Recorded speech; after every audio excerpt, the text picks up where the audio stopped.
जय हिंद दोस्तों, कैसे हैं आप लोग। उम्मीद करता हूँ कि आप सभी लोग जो अपने घरों में स्वस्थ होंगे, सुरक्षित होंगे। अब दोस्तों, हम लोगों ने अभी अपना एक कॉम्पिटिटिव एग्ज़ाम के लिए एक एप्लीकेशन PCM को हम लोगों ने बनाया है। तो दोस्तों, आगे की सभी जो क्लासेस हैं वो हमारे एप्लीकेशन PCM पर आपको प्राप्त होंगे। आप PCM पर जाइएगा, इसको आप इंस्टॉल कीजिएगा और इंस्टॉल करने के बाद आप देखेंगे वहाँ पर जो है तरह तरह के आपको कोर्स मिलेंगे। जो कोर्स आपके लिए उपयोगी है उस कोर्स को आप लोग जो है वहाँ से ले लेंगे। तो दोस्तों, हम लोगों ने एक आगामी जेल वार्डन, दोस्तों इस जेल वार्डन का जो एक वैकेंसी आई थी, उस वैकेंसी का एग्ज़ाम जो है वो सितंबर के महीने में प्रस्तावित है। ऐसा माना गया है कि सितंबर के महीने में ये पेपर हो सकता है। तो इसी पेपर की तैयारी करने के लिए हम लोगों ने एक प्रैक्टिस सेट को बनाया है। दोस्तों, बहुत ज़्यादा उपयोगी है ये प्रैक्टिस सेट जो है, हमारे हर एग्ज़ाम के लिए उपयोगी है। चाहे वो आपका NTPC का हो, चाहे आने वाला उत्तर प्रदेश पुलिस का हो, या अन्य समूह से संबंधित कोई भी एग्ज़ाम होता है जिसमें मान लीजिए मैथ आता है, रीजनिंग आता है, हिंदी आता है या GS आता है, तो उन सभी एग्ज़ामों के लिए ये जो हमारा प्रैक्टिस सेट हमने ये बनाया है, ये बहुत ज़्यादा इम्पोर्टेंट है। बहुत ही अच्छे क्वेश्चनों का ये कलेक्शन है। तो दोस्तों, इसको जो हमने इसकी PDF फाइल, प्रैक्टिस सेट की PDF फाइल एक दिन पहले आपको मिल जाएगी। आप लोग उस प्रैक्टिस सेट को हल करेंगे और उसके बाद अगले दिन मैं उसको सॉल्व कराऊंगा। जो भी अच्छे अच्छे क्वेश्चन होंगे उन क्वेश्चनों को मैं आज समझाते हुए विस्तार से समझाकर आगे बढ़ूंगा। दोस्तों, इसी सीरीज के अंतर्गत आज मैं जेल वार्डन का जो पहला प्रैक्टिस सेट है उसको मैं यहाँ सॉल्व करवाने जा रहा हूँ आपके सामने। पहला पार्ट हमारा GS का है, जनरल नॉलेज का है। तो दोस्तों, हमारा पहला क्वेश्चन है, इलाहाबाद स्थित अल्फ्रेड पार्क का पुनः नामकरण किया गया। ध्यान देना दोस्तों, अल्फ्रेड पार्क। ठीक, यहाँ दोस्तों में ध्यान देना है कि जो अल्फ्रेड पार्क है, पहली बात तो आप समझ लीजिएगा कि वर्तमान में जो अल्फ्रेड पार्क है, अल्फ्रेड पार्क का नाम चंद्रशेखर आज़ाद के नाम पर पड़ चुका है। दोस्तों, अब ये थोड़ा सा यहाँ पे इसके संबंध में कौन कौन से और क्वेश्चन बन सकते हैं देखते हैं। देखिए, सबसे पहले मैं आपको बताऊंगा इलाहाबाद। दोस्तों, ये जो इलाहाबाद है वर्तमान में इसको हम लोग जानते हैं प्रयागराज के नाम से। आप लोग जानते हैं दोस्तों, माननीय मुख्यमंत्री श्री योगी जी ने अब ये इलाहाबाद का नाम बदलकर प्रयागराज रख दिया। ये भी इम्पोर्टेंट है। ठीक, तो दोस्तों, वर्तमान में ये जो हमारा अल्फ्रेड पार्क है, जिसका पुराना नाम क्या था दोस्तों, ये अल्फ्रेड पार्क था। दोस्तों, ये एक पब्लिक पार्क है। कैसा पार्क है दोस्तों, ये एक जो है ये पब्लिक पार्क है। पब्लिक पार्क का मतलब सभी के लिए दोस्तों। तो दोस्तों, यदि मैं अल्फ्रेड पार्क की बात करता हूँ तो अल्फ्रेड पार्क की जो स्थापना हुई थी दोस्तों, वो 1870 में हुई थी। और दोस्तों, एक राजकुमार थे जिनका नाम था प्रिंस अल्फ्रेड। क्या नाम था दोस्तों, प्रिंस अल्फ्रेड था। और इन्हीं के नाम पर जो है अल्फ्रेड पार्क का नाम अल्फ्रेड पार्क पड़ा था, जो पहले इलाहाबाद में था दोस्तों। अब ये प्रयागराज हो चुका है इलाहाबाद। अब यही अल्फ्रेड पार्क का पुनः नामकरण किया गया दोस्तों।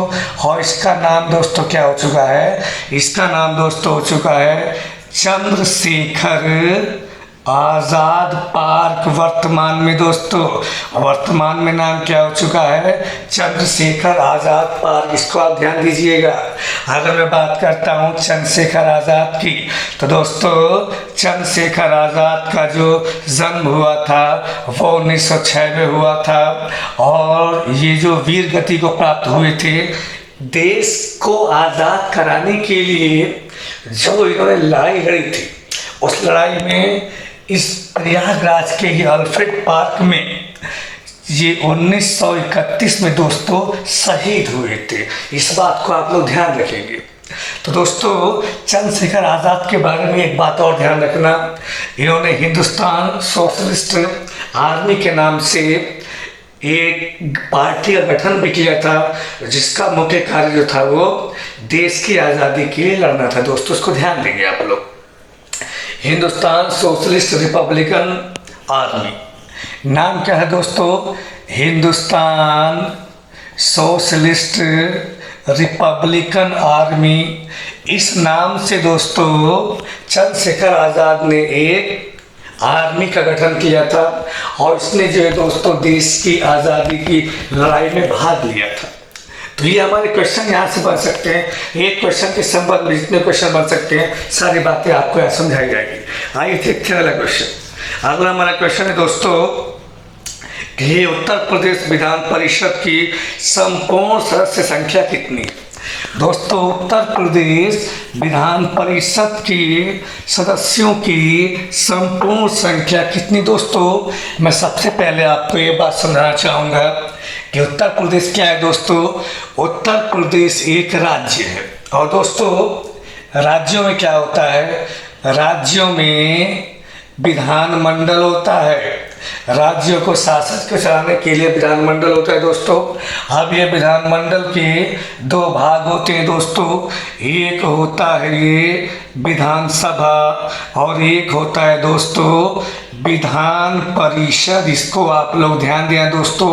अब मैं आपको समझा रहा हूँ यहाँ पर विधानसभा ये तो हर राज्य में है दोस्तों, ये तो प्रत्येक राज्य में होती है विधानसभा, और जो विधान परिषद है सभी राज्यों में नहीं है, लेकिन जिन राज्यों में भी विधान परिषदें हैं उनमें हमारा उत्तर प्रदेश है दोस्तों। जिन राज्यों में विधान परिषद भी है उन राज्यों में हमारा उत्तर प्रदेश शामिल है। अब आइए देखते हैं विधान परिषद की सदस्य संख्या।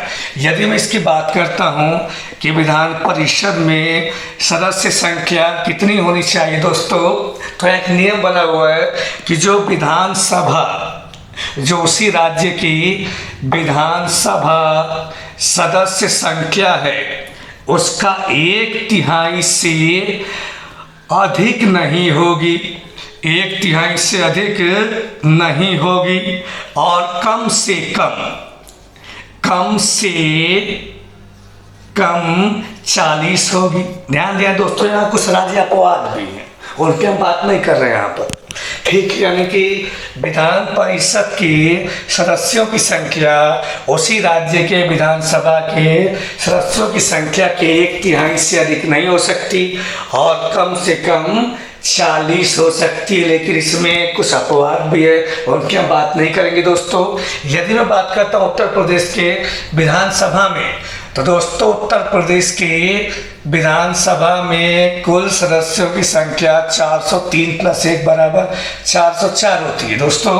यदि मैं 404 का 1/3 करता हूँ तो ये 13×3 = 39 दोस्तों, 1/312 लगभग 134 कुछ बैठ रहा है, यानी कि 134 से कम ही होगी।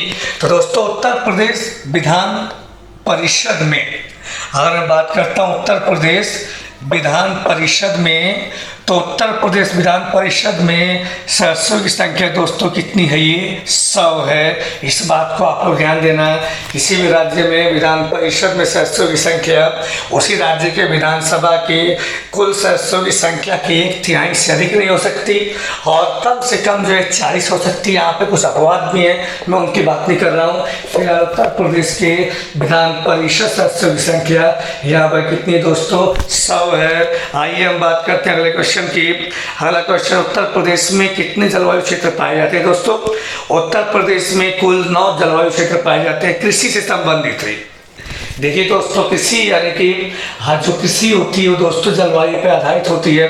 तो जो कृषि की जलवायु होते हैं वहाँ पर इस बात पर निर्भर करते हैं कि वहाँ पर कौन कौन सी कृषि जो है वो यहाँ पर लागू होती है, किसकी फसल होती है। तो इस प्रकार हमने देखा कि यहाँ पर 9 ये कृषि जलवायु क्षेत्र रूप में पाए जाते हैं दोस्तों। अगला क्वेश्चन, उत्तर प्रदेश में सर्वाधिक जनजातीय जनसंख्या वाला राज्य कौन? जिला कौन सा है दोस्तों?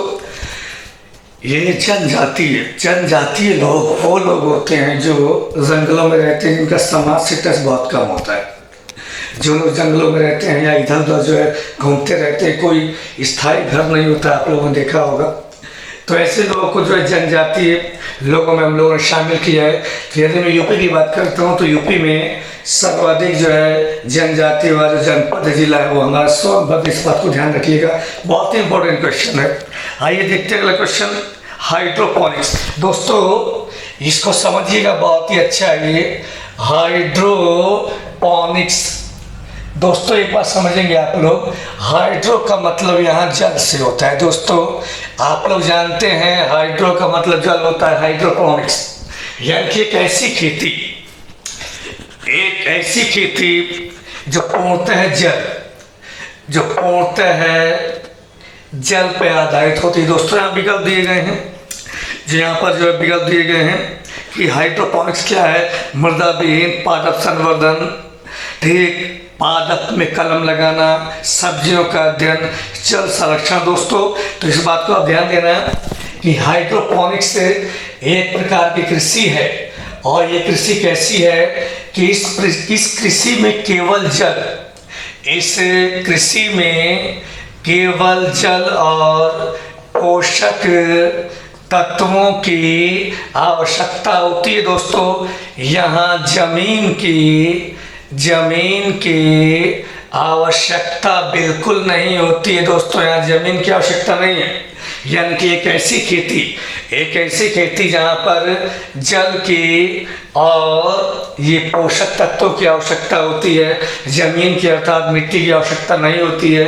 इसका सबसे बड़ा बेनिफिट क्या है दोस्तों? इसका सबसे बड़ा बेनिफिट ये है कि इस प्रकार की खेती में कम से कम कीटनाशकों का प्रयोग होता है। दोस्तों कम से कम कीटनाशकों का प्रयोग होता है, इसमें रोग कम लगते हैं। दोस्तों ठीक, तो हाइड्रोपोनिक्स का मतलब क्या हो गया? एक ऐसी कृषि जिसमें जल और पोषक तत्वों की आवश्यकता होती है, जमीन की आवश्यकता नहीं होती है, और इसमें कीटनाशकों का प्रयोग जो है बहुत ही कम होता है, ना के बराबर होता है। दोस्तों और इससे ये जो कृषि है, ये कृषि जो है दोस्तों पर्यावरण के लिए भी दोस्तों क्या है, ये उपयोगी है। दोस्तों ये पर्यावरण के लिए भी उपयोगी। अब आप समझ लीजिएगा, जब कीटनाशकों का प्रयोग कम से कम होगा तो दोस्तों पर्यावरण के लिए भी उपयोगी होगा। तो ये इसकी विशेषता है दोस्तों। तो हमारा इसमें आंसर जाएगा दोस्तों पहला ऑप्शन जो है ये मृदा विहीन पादप संवर्धन, ये हमारा उत्तर हो जाएगा दोस्तों। अब आइए देखते हैं अगला क्वेश्चन कहा गया है कि ये निम्नलिखित में से कौन अंडे देता है और सीधे बच्चे नहीं देता है। दोस्तों ये इसमें जो अंडे देता है सीधे बच्चे नहीं देता है। अब आप कहेंगे ये क्या बात हुई, आपने क्वेश्चन दे दिया कि अंडे देता है बच्चे नहीं देता है, तो हमारे जो जंतु है वो अंडे भी देते हैं दोस्तों, और यहाँ दोस्तों बच्चे भी देते हैं। अब इस क्वेश्चन की विशेषता ये है कि ये जो हमारा विकल्प होगा एकिडना, दोस्तों इसकी विशेषता ये है कि ये दोस्तों अंडे देता है और साथ में जो है दूध भी पिलाता है, यानी कि क्या हो गया दोस्तों, स्तनधारी में आता है। दोस्तों जितने भी ऐसे प्राणी जो केवल अंडे देते हैं वो स्तनधारी में नहीं आते, लेकिन जो एकिडना है, एकिडना दोस्तों स्तनधारी में आता है और अंडे भी देता है। इसलिए ये क्वेश्चन जो है बहुत ज़्यादा इम्पोर्टेंट है दोस्तों। यहाँ देखिएगा आप लोग बोला गया है कि कौन अंडे देता है, सीधे बच्चे नहीं देता। तो दोस्तों सीधे ये बच्चे नहीं देता है, ये क्या देता है, ये अंडे देता है, फिर भी ये दूध यानी कि स्तनधारी वर्ग में आता है। दोस्तों इस बात का ध्यान देना, कहाँ पाया जाता है दोस्तों, यदि आ जाए तो ये ऑस्ट्रेलिया कॉमन न्यू गिनी द्वीप आपने नाम सुना होगा, ये ऑस्ट्रेलिया में पाया जाता है दोस्तों एकिडना जंतु। देखिए इसके अंतर्गत जो है 4 जीवों की खोज अब तक हो चुकी है, यानी इसके अंतर्गत 4 ऐसे जीव हैं जो अंडे देते हैं और साथ में स्तनधारी। इसके अलावा दोस्तों प्लेटिपस जो है ये भी एक ऐसा जीव है जो इसी तरीके से अंडे देता है और स्तनधारी वर्ग में आता है। दोस्तों इसको समझ लीजिएगा। अब आइए देखते हैं अगला क्वेश्चन। अगला हमारा क्वेश्चन ये है कि निम्नलिखित में से कौन सा जानवर ठोस मूत्र उत्सर्जित करता है। दोस्तों अगला हमारा क्वेश्चन है क्वेश्चन नंबर 7। क्वेश्चन नंबर 7 है दोस्तों कि निम्नलिखित में से कौन सा जानवर ठोस मूत्र उत्सर्जित करता है। दोस्तों ये अब इन विकल्पों में हमारा हो जाएगा कंगारू चूहा। दोस्तों ये जो कंगारू चूहा है ये कंगारू चूहा है, ठीक, ये कहाँ पाया जाता है दोस्तों? तो पाया जाता है अमेरिका में। दोस्तों ये अमेरिका में पाया जाता है, ये पश्चिमी उत्तरी अमेरिका। दोस्तों पश्चिमी उत्तरी अमेरिका में ये कंगारू पाया जाता है, कंगारू चूहा। और इस प्रकार का जीव है कि ये जो मूत्र उत्सर्जित करता है ये इसका मूत्र ठोस के रूप में होता है। दोस्तों सभी जीव जो है जिस मूत्र का उत्सर्जन करते हैं दोस्तों वो लिक्विड फॉर्म में होता है, वो तरल अवस्था में होता है दोस्तों। लेकिन ये जो कंगारू चूहा है ये ठोस मूत्र उत्सर्जित करता है। कहाँ पाया जाता है? पश्चिमी उत्तरी अमेरिका में पाया जाता है दोस्तों। और इसके संबंध में एक बात और भी इम्पोर्टेंट है, ये भी कहा जाता है कि ये बिना पानी पिए जीवन भर रह सकता है। दोस्तों बिना पानी पिए जीवन भर रह सकता है। ये देखते हैं अगला क्वेश्चन। दोस्तों अगला क्वेश्चन है क्वेश्चन नंबर 8, मानव शरीर की सबसे बड़ी ग्रंथि कौन सी। दोस्तों क्वेश्चन नंबर 8 में बोला गया है, दोस्तों क्वेश्चन नंबर 8 में बोला गया इसमें कि मानव शरीर की सबसे बड़ी ग्रंथि कौन सी है। दोस्तों दिए गए विकल्प में ठीक जो मानव की सबसे बड़ी जो ग्रंथि है दोस्तों यकृत है। यकृत को हम लीवर बोलते हैं दोस्तों यदि मैं ग्रंथि की बात करता हूँ तो ग्रंथियाँ 2 प्रकार की होती हैं, एक अंतःस्रावी ग्रंथि और एक बहिःस्रावी ग्रंथि। जो अंतःस्रावी ग्रंथियाँ होती है जैसे पिट्यूटरी ग्रंथि हो गई हमारी, और हमारी दोस्तों ये बहुत सारी ग्रंथियाँ हैं। यहाँ जो ग्रंथि होती है ये क्या बोलते हैं उसको, नाम नहीं ध्यान है, ठीक, पिट्यूटरी ग्रंथि हो गई। अभी अग्नाशय ग्रंथि भी मिश्रित में आती है, यानी कि ये अंतःस्रावी बहिःस्रावी भी है, ठीक। तो ये जो यकृत है ये हमारे शरीर की सबसे बड़ी ग्रंथि है। यदि मैं इसकी बात करता हूँ दोस्तों तो ये जो यकृत है जो भी हम भोजन या जल ग्रहण करते हैं उनमें जो टॉक्सिन होता है अर्थात जो हमारे लिए हानिकारक पदार्थ होते हैं, उन हानिकारक पदार्थों को यकृत जो है अलग करने का काम करता है। दोस्तों क्या करता है? अलग करने का काम करता है और उसके बाद प्रोसेस के थ्रू जो है वो हमारे शरीर से बाहर निकल जाता है दोस्तों, ठीक। तो इस बात का आप लोग ध्यान देना कि यदि मैं अंतःस्रावी ग्रंथियों की बात करता हूँ तो अंतःस्रावी ग्रंथियों में सबसे बड़ी ग्रंथि जो होती है दोस्तों वो गले में यहाँ पाई जाती है, और उसको हम लोग जो है ये क्या बोलते हैं, ये नाम नहीं ध्यान अभी पा दूँ आपको, ठीक। तो दोस्तों ये जो यकृत ग्रंथि है, यकृत ग्रंथि मानव शरीर की सबसे बड़ी ग्रंथि है और इसका जो मुख्य कार्य है वो भोजन या जल में उपस्थित हानिकारक पदार्थों को अलग करने का है। दोस्तों यकृत के नीचे एक थैली होती है जिसे हम बोलते हैं पित्ताशय। क्या बोलते हैं दोस्तों? पित्ताशय बोलते हैं। और इसी पित्ताशय में क्या होता है दोस्तों पित्तरस इकट्ठा होता है, ये हमें पीलिया रोग से बचाता है दोस्तों। तो यदि यकृत जो है कार्य करना बंद कर दे या यकृत जो कम कार्य करे तो पित्ताशय में पित्तरस कम निकलेगा और हमें पीलिया रोग हो जाएगा दोस्तों। इसके अलावा यूरिक अम्ल में जो परिवर्तन करने का कार्य करता है वो भी दोस्तों यकृत करता है। प्रोटीन्स को तोड़ने का कार्य भी जो है यकृत करता है, उसमें से हानिकारक पदार्थों को बाहर निकालता है दोस्तों। बहुत सारे कार्य जो है हमारे यकृत के होते हैं और ये मानव शरीर की सबसे बड़ी ग्रंथि है दोस्तों। अब आइए देखते हैं, ठीक अगला क्वेश्चन जो हमारा क्वेश्चन नंबर 9 है कि भौतिक परिवर्तन का एक एग्जाम्पल। दोस्तों बहुत सिंपल क्वेश्चन है, ज़्यादा कुछ समझाने का नहीं इसमें। पानी में चीनी का घुलना, ऑप्शन नंबर 4 हो जाएगा आंसर। अगला क्वेश्चन है ये कि चूना पत्थर का रासायनिक नाम क्या है दोस्तों। चूना पत्थर का जो रासायनिक नाम है कैल्शियम कार्बोनेट है दोस्तों।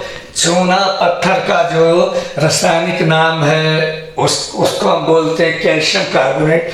और संगमरमर का भी सूत्र है दोस्तों। यदि हम इसको चूना पत्थर को हम जल में भिगोते हैं तो जल में भिगोने के बाद क्या होता है दोस्तों, कैल्शियम हाइड्रोक्साइड बन जाता है और साथ में जो है कार्बन डाइऑक्साइड गैस भी यहाँ से निकल जाती है। देखिए दोस्तों, हमने देखा होगा कि यदि हम चूने को जल में घोल देते हैं तो वहाँ से क्या होता है, जो जल का रंग है वो दूधिया होता है।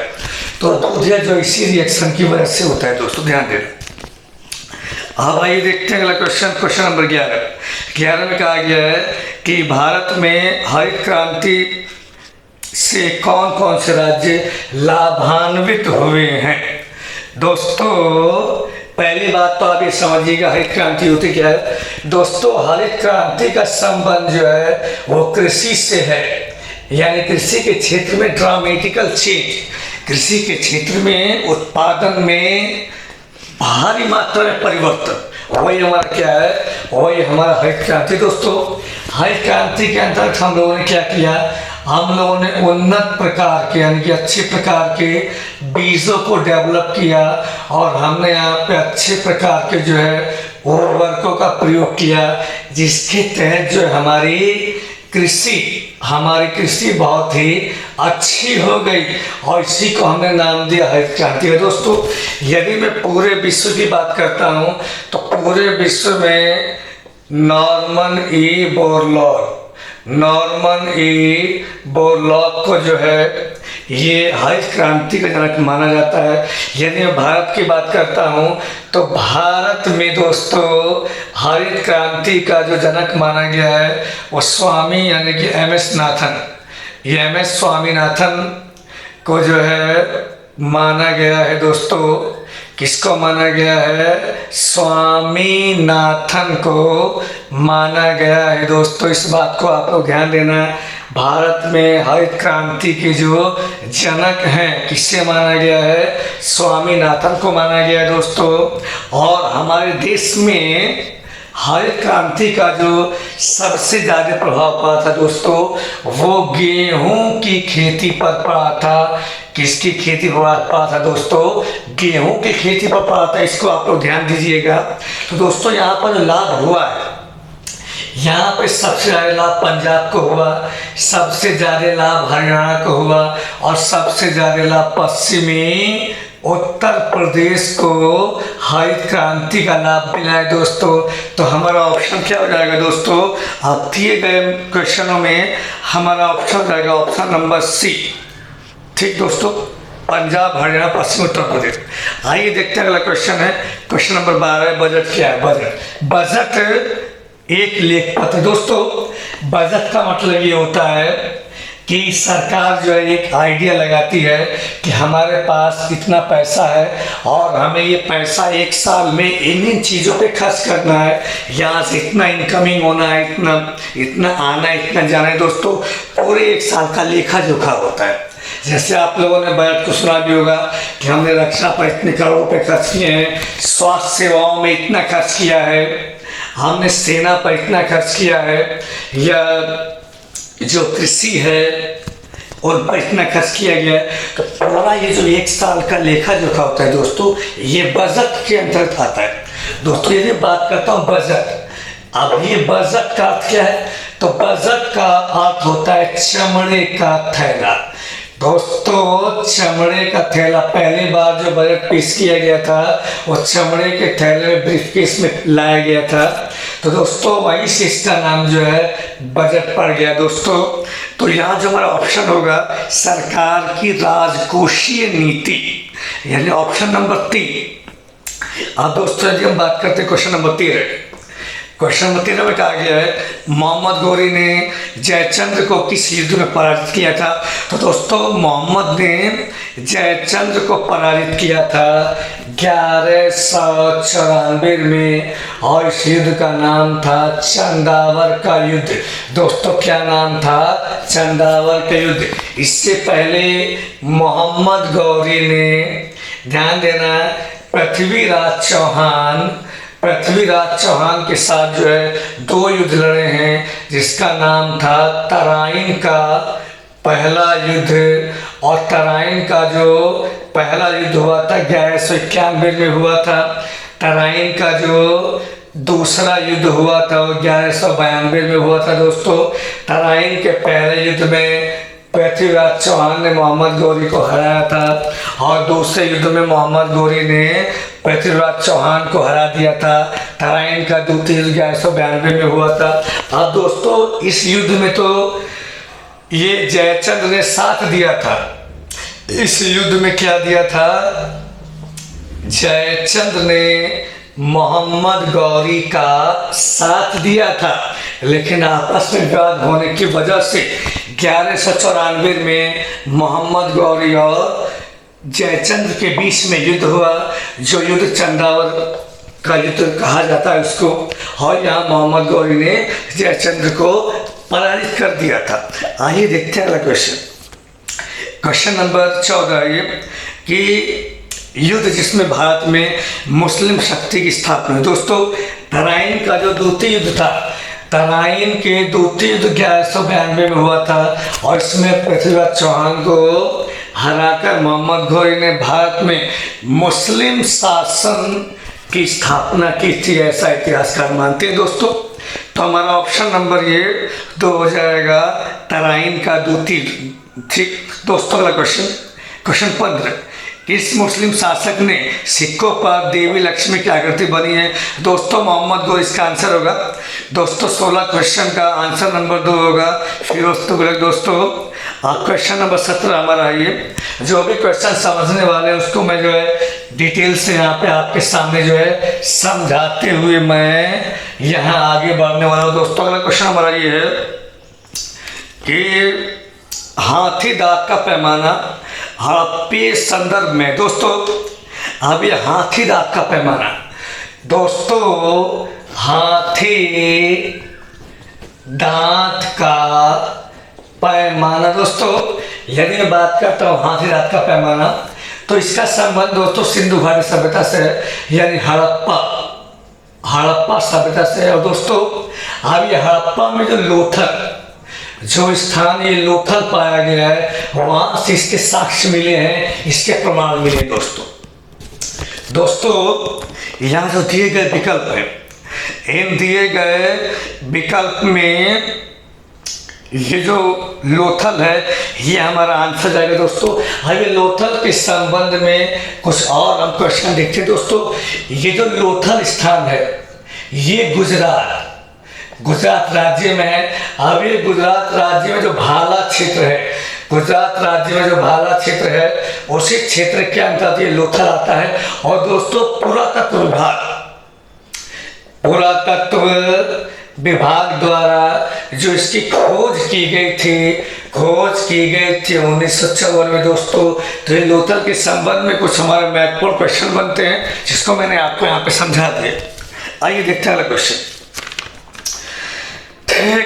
दोस्तों अगला क्वेश्चन ये है कि आवृत्ति को मापा जाता है। दोस्तों अगला हमारा क्वेश्चन है ये कि आवृत्ति को मापा जाता है। दोस्तों ये बात हम जानते हैं, ये जो आवृत्ति है, आवृत्ति का मतलब ये होता है दोलन करने वाले कोई भी वस्तु 1 सेकंड में जितने चक्कर लगाती है उन चक्करों की संख्या को हम बोलते हैं आवृत्ति। तो दोस्तों ये जो आवृत्ति का मात्रक होता है, आवृत्ति का मात्रक होता है हर्ट्ज। दोस्तों ये हर्ट्ज एक साइंटिस्ट के नाम पे पढ़ा है।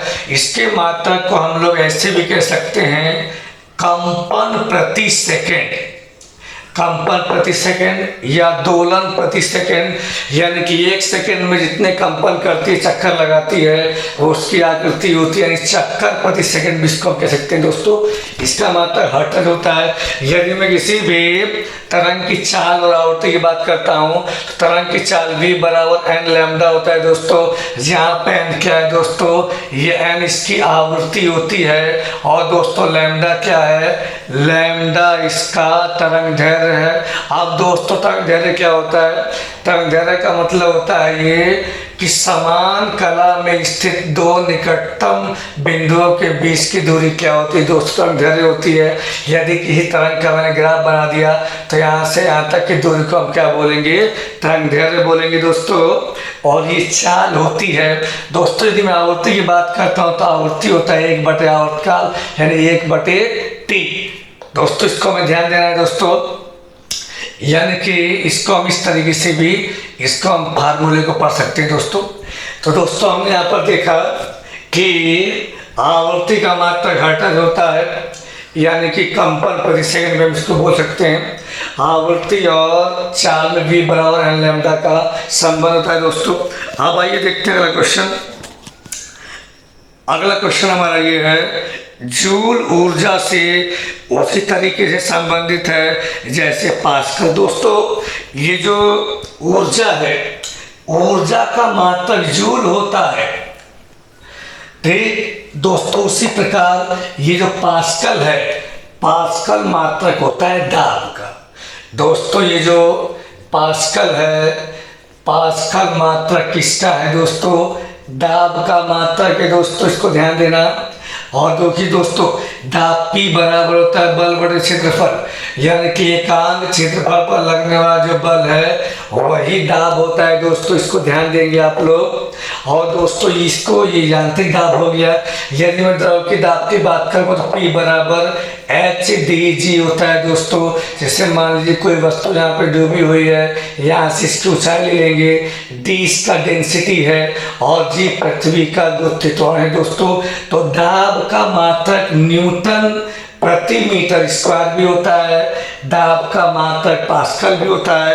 तो यहाँ हमारा उत्तर क्या हो जाएगा दोस्तों, पास्कल हो जाएगा। आइए देखते हैं अगला क्वेश्चन, पास्कल का हो जाएगा दोस्तों दाब। अगला क्वेश्चन है ये कि मानव शरीर का भार होता है दोस्तों। यहाँ जो विकल्प दिए गए हैं उस विकल्प में मानव शरीर का जो भार होता है ध्रुवों पर अधिक होता है दोस्तों। जैसे मान लीजिए मैंने पृथ्वी बना दिया है, आप दोस्तों ये मैंने इसको यहाँ पे काट दिया दोस्तों, ये ध्रुव होते हैं। ये भूमध्य रेखा दोस्तों क्या है, ये भूमध्य रेखा है, ठीक। और ये हमारे ध्रुव हो गए, इसको हम उत्तरी ध्रुव बोलेंगे, इसको हम दक्षिण ध्रुव बोलेंगे। तो यहाँ ध्रुवों पर जो है दोस्तों पृथ्वी का भार जो है अधिकतम होता है। पृथ्वी पर किसी वस्तु का भार जो है ये अधिकतम होता है दोस्तों। ये भार W बराबर m/g होता है दोस्तों।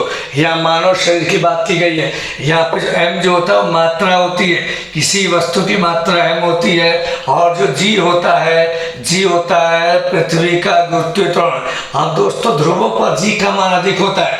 जब ध्रुवों पर g का मान अधिक हो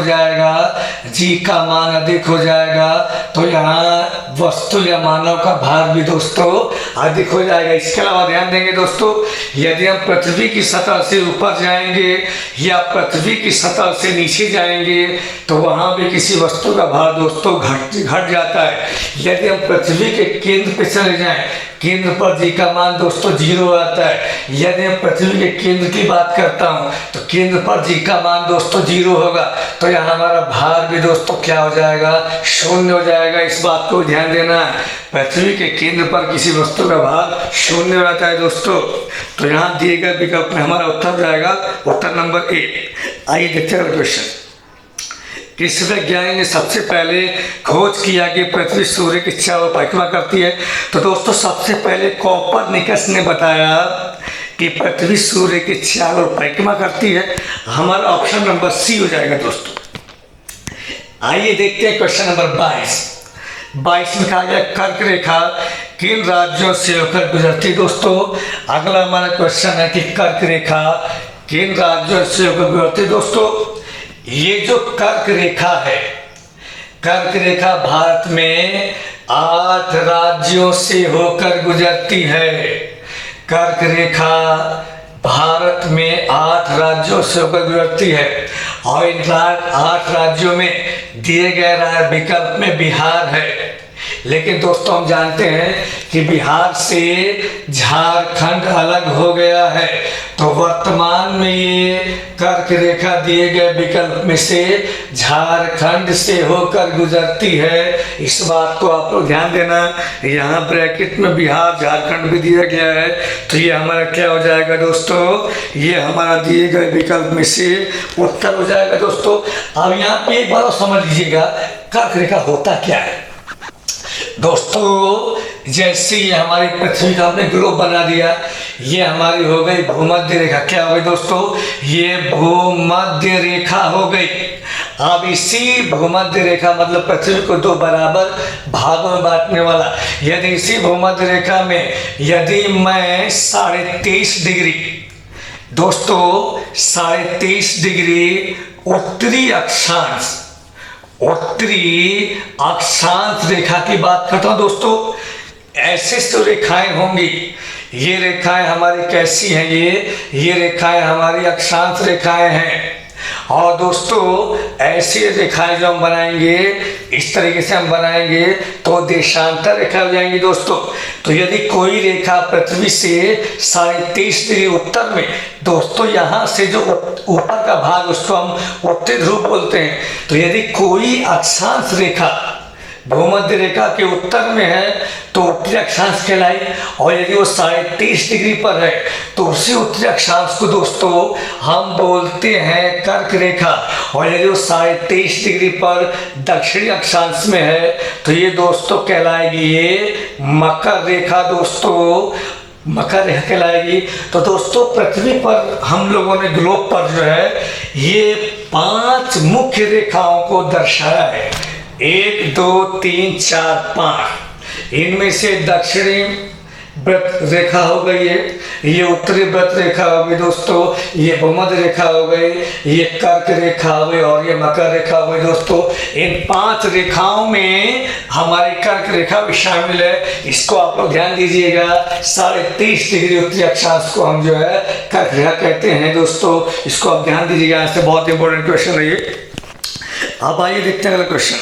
अगला क्वेश्चन है ये क्वेश्चन नंबर 23 की भारतीय मानक समय ग्रीनविच और ग्रीनविच में अंतर कितने का है। दोस्तों जो भारतीय मानक समय है वो इलाहाबाद के निकट नैनी से लिया गया है, आप सभी लोग जानते हैं। और ये ग्रीनविच मीन टाइम है, ये यूके में जो ग्रीनविच शहर है वहाँ से लिया गया है दोस्तों, वहीं से ही पूरे विश्व का समय लिया गया है दोस्तों। तो जो हमारा समय है वो ग्रीनविच मीन टाइम से 5.5 घंटा आगे दोस्तों कितने का अंतर पाया जाता है, 5.5 घंटे का अंतर पाया जाता है दोस्तों। अगला क्वेश्चन है कि किस देश की भारत के साथ सबसे लंबी स्थलीय सीमा है। दोस्तों यदि मैं सबसे लंबी स्थलीय सीमा की बात करता हूं दोस्तों, तो यहाँ जैसे ये जो हमारा बांग्लादेश है, इस बांग्लादेश की जो स्थलीय सीमा है दोस्तों, ये हमारे देश से लगी हुई सबसे लंबी स्थलीय सीमा होगी दोस्तों। तो हमारा आंसर जाएगा दोस्तों बांग्लादेश। अब आइए देखते हैं अगला क्वेश्चन। अगला क्वेश्चन ये है, हाँ दोस्तों अगला क्वेश्चन ये है कि अरावली श्रेणियाँ किस राज्य में स्थित है। दोस्तों क्वेश्चन नंबर 25। अब दोस्तों यदि मैं अरावली की बात करता हूँ दोस्तों, तो दोस्तों यदि मैं अरावली की बात करता हूँ दोस्तों, यहाँ पर मैंने ये रफ चित्र बना दिया दोस्तों।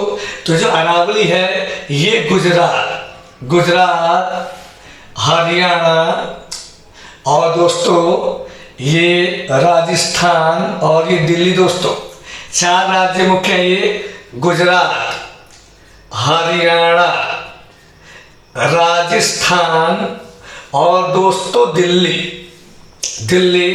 इन चार राज्यों से ये अरावली पर्वत गुजरता है, श्रेणियाँ गुजरती हैं इसकी। और दोस्तों ये जो अरावली पर्वत है ये सबसे प्राचीनतम, दोस्तों इसको प्राचीनतम पर्वत माना गया है। अरावली को क्या माना गया है दोस्तों? प्राचीनतम पर्वत इसको माना गया है। ध्यान देना इस बात पे आप लोग सभी लोग। और दोस्तों यदि बात करता हूँ अरावली को, तो दोस्तों दिए गए विकल्प में ये जो हमारा राजस्थान राज्य है ये हमारा उत्तर हो जाएगा दोस्तों। और ये यहाँ पे दो तीन बातों का आप लोग ध्यान देंगे कि ये जो राजस्थान जो अरावली है, अब यहाँ पे जो है ये गुरु शिखर, अरावली पर्वत का जो सबसे ऊंचा शिखर है उसका नाम है गुरु शिखर। क्या है ये? सबसे ऊंचा शिखर है, नाम है गुरु शिखर। और सिरोही जिले में पड़ता है। इस बात का भी आप लोग ध्यान दें दोस्तों। ये राजस्थान की बात हो रही है, ये किसकी बात हो रही है दोस्तों? ये राजस्थान की बात हो रही है। और ध्यान दें दोस्तों, जो माउंट आबू है, माउंट आबू का संबंध भी दोस्तों इसी सिरोही जिले से है, इसका भी आप लोग ध्यान देना दोस्तों।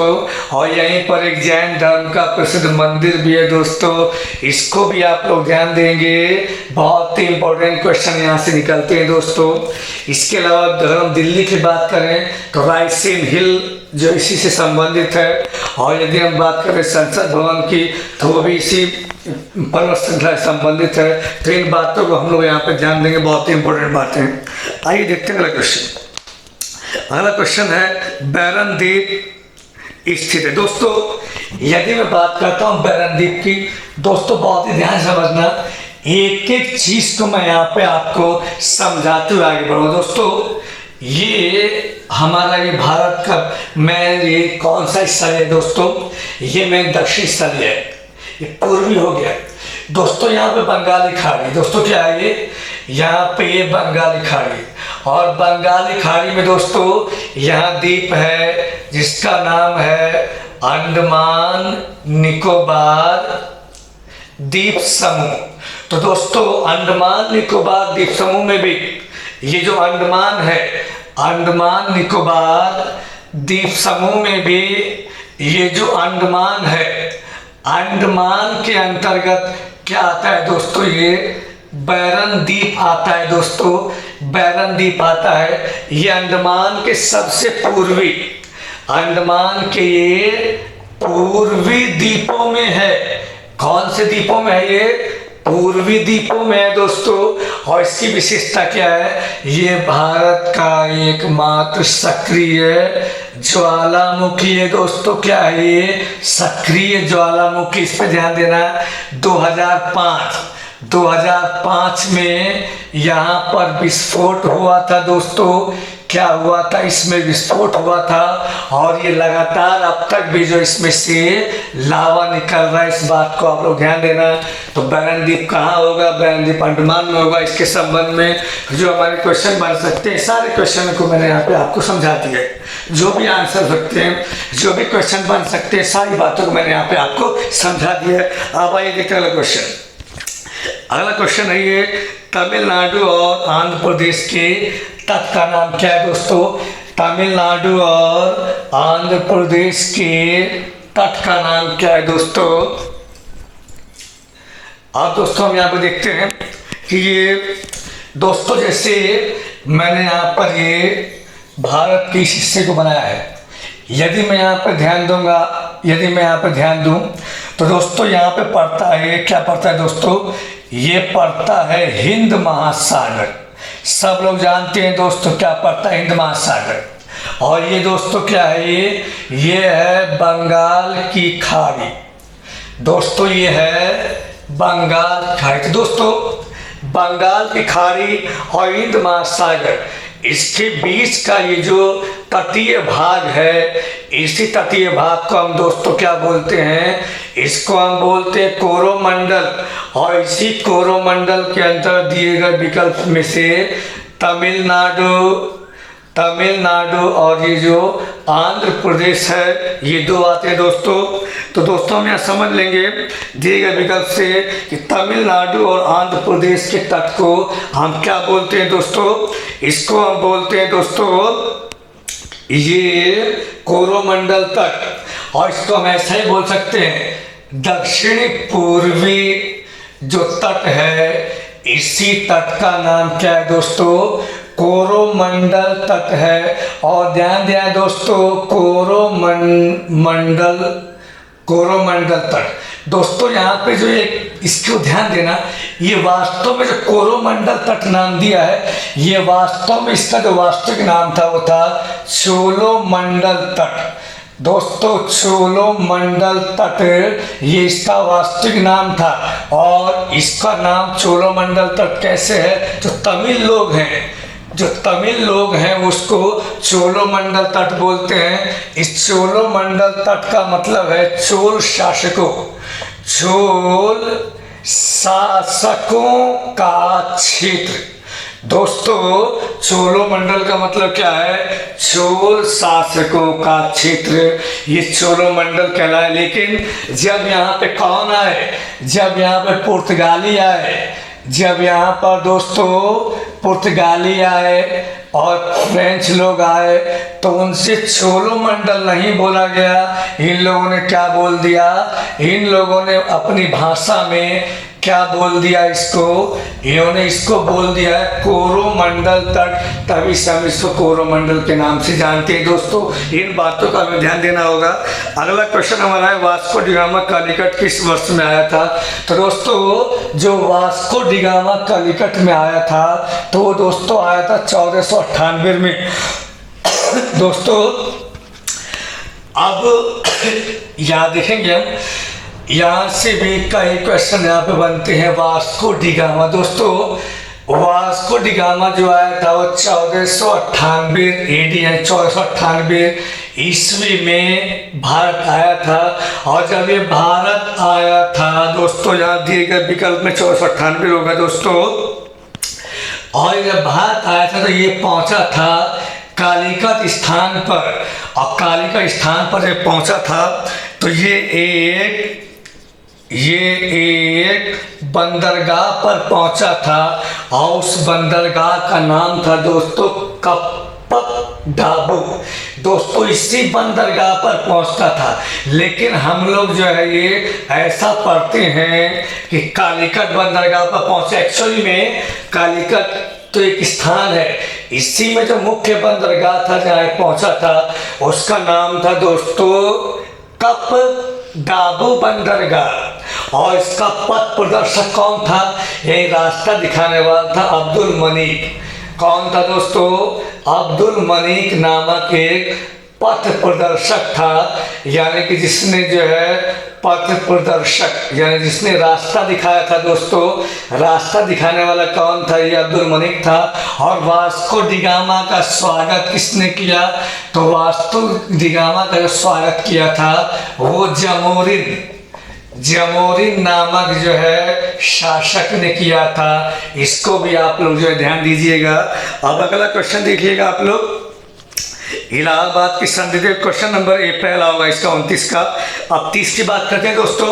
लॉर्ड कार्नवालिस की कब्र कहाँ है दोस्तों, तो लॉर्ड कार्नवालिस की जो कब्र है वो उत्तर प्रदेश के जिला गाजीपुर में है।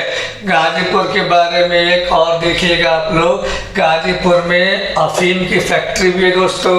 और गाजीपुर में वीर अब्दुल हमीद, आपने नाम तो सुना होगा, वीर अब्दुल हमीद जो देश के लिए शहीद हुए थे, पाकिस्तान के युद्ध में शहीद हुए थे। इन्होंने पाकिस्तान के कई सैनिक और टैंक मार गिराए थे। तो वीर अब्दुल हमीद को हम पाकिस्तान युद्ध के जाने जाते हैं, इन्हें परमवीर चक्र दिया गया था, और इनका संबंध भी गाजीपुर जिले से है दोस्तों। अब आइए देखते हैं अगला क्वेश्चन।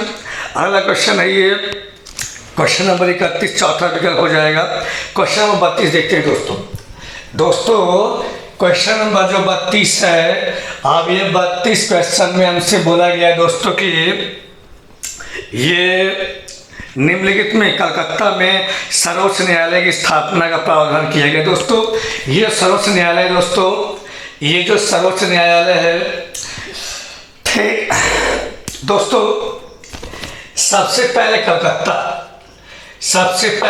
कलकत्ता में जो है सुप्रीम कोर्ट की स्थापना की गई थी और वो रेगुलेटिंग एक्ट था 1773। दोस्तों रेगुलेटिंग एक्ट 1773। दोस्तों रेगुलेटिंग एक्ट क्या है, इसको विस्तार से बताने वाली बात है और मैं क्लासेस में विस्तार से इसको समझा चुका हूँ। यहाँ फिर आप एक बार ये समझ लीजिएगा कि जो रेगुलेटिंग एक्ट बनाया गया था उससे अंग्रेजी कंपनी के हाथ जो है ब्रिटिश गवर्नमेंट ने बांध दिए थे, ऐसा आप लोग एक लाइन में समझ सकते हैं। तो दोस्तों जो रेगुलेटिंग एक्ट बना, रेगुलेटिंग एक्ट के अंतर्गत ही कलकत्ता में दोस्तों फोर्ट विलियम एक किला को जानते हैं, तो फोर्ट विलियम कोलकाता में सुप्रीम कोर्ट की स्थापना की गई और वो स्थापना देखिए एक्ट था 1773 और जो स्थापना की गई दोस्तों, स्थापना की गई थी 1774 में। इस बात को आप लोग ध्यान दीजिएगा, स्थापना वर्ष 74 था, एक्ट 73 है दोस्तों। और यहाँ जो न्यायाधीशों की संख्या रखी गई, यहाँ पे जो न्यायाधीशों की संख्या रखी गई दोस्तों 4 रखी गई थी। 4 में 3 अन्य न्यायाधीश थे और एक मुख्य न्यायाधीश थे दोस्तों। एक कैसे थे ये, एक मुख्य न्यायाधीश थे, इनका नाम क्या था, एलिजा इम्फे। क्या नाम था, एलिजा इम्फे। अब दोस्तों ये देखते हैं, ये अगला क्वेश्चन हम देखते हैं। ये अगला क्वेश्चन हमारा है ये कि एक निर्वाचित संविधान सभा द्वारा भारत के संविधान निर्माण का प्रस्ताव किया गया। दोस्तों क्रिप्स मिशन 1942, ये हम ध्यान देंगे इसको, क्रिप्स मिशन, इसका आंसर होगा सी। अब आइए देखते हैं क्वेश्चन नंबर 34। दोस्तों 34 में कहा गया है पांडुलेखन। दोस्तों अब आप यहाँ समझिएगा पांडुलेखन का मतलब क्या है दोस्तों। पांडुलेखन का जो मतलब है दोस्तों, ये जो पांडुलेखन है, पांडुलेखन समिति के जो अध्यक्ष हैं, पांडुलेखन समिति के अध्यक्ष, पांडुलेखन को हम बोलते हैं प्रारूप समिति। तो दोस्तों प्रारूप समिति के जो अध्यक्ष हैं वो थे भीमराव अंबेडकर। और दोस्तों इसी भीमराव अंबेडकर की जो समिति थी, इसमें पंडित जवाहरलाल नहीं थे, तो ऑप्शन डी होगा, नहीं होंगे। 35वां क्वेश्चन, संविधान निर्माता परिषद की झंडा समिति। दोस्तों यहाँ पे कई विद्यार्थी कंफ्यूज होते हैं झंडा समिति के अध्यक्ष। तो दोस्तों यहाँ पे आप समझ लीजिएगा झंडा समिति के अध्यक्ष। तो दोस्तों यदि मैं बात करता हूँ जो पहले जो बनाए गए थे उसके अध्यक्ष थे जे.बी. कृपलानी। और दोस्तों जो बाद में बनाए गए थे उसके थे डॉक्टर राजेंद्र प्रसाद। दोस्तों दोनों ही आंसर होगा, लेकिन यदि मैं वर्तमान की बात करता हूँ तो तदर्थ, यहाँ बोलते हैं तदर्थ, यानी जो बाद में बनाई गई थी झंडा समिति उसके अध्यक्ष थे डॉक्टर राजेंद्र प्रसाद। तो हमें डॉक्टर राजेंद्र प्रसाद को वरीयता देनी है दोस्तों, यही हमारा उत्तर हो जाएगा। यदि ऑप्शन में डॉक्टर राजेंद्र प्रसाद ना हो तब हम जे.बी. कृपलानी को लगाएंगे, इस बात को आप ध्यान दीजिएगा। अब दोस्तों आगे जो क्वेश्चन है, क्वेश्चन 36 का आंसर सी होगा। 37 का आंसर देखिए, कारगिल युद्ध विक्रम बत्रा का संबंध कारगिल युद्ध से 37 होगा। 38 क्वेश्चन का आंसर सी होगा। तो इस तरीके से जीके वाला पार्ट हमारा कंप्लीट होता है दोस्तों। कैसा लगा आपको कमेंट्स बॉक्स में आप लोग जरूर बताइएगा। Okay, thank you very much देखने के लिए।